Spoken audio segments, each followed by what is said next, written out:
Alright, so we are in California.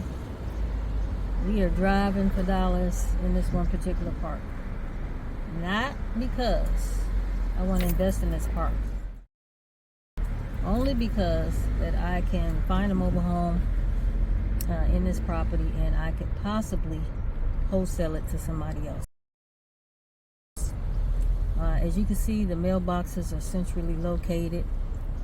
They do have speed bumps in this particular park, but this is really like a then they have an apartment complex right inside the park, so it's just things going on in this particular park. So for me to buy and hold in this particular park is really out of the question. Number one, the lot rent in this particular park is over $1,900.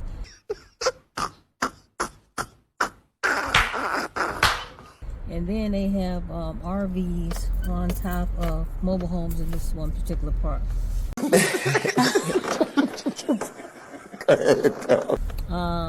And the lot rent is $1,900. I believe if you have a mobile home, it's going to be a little bit more expensive than if you have an RV in this one particular park.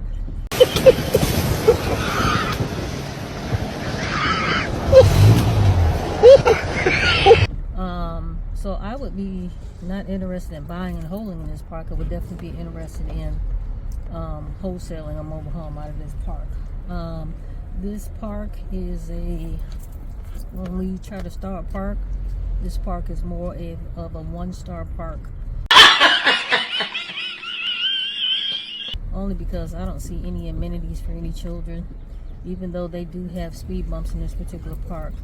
Number one, it's not gated, it's not kept up the nicest, and that's what's going on out here in California.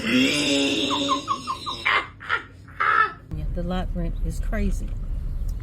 It is income tax time, and this is the best time to try to wholesale a mobile home to somebody, because a lot of these people, and they have older model mobile homes mixed in with a couple of newer model mobile homes along with RVs. But when it's income tax time, these people are ready. And when I say these people, please do not take offense. They're ready to spend their money.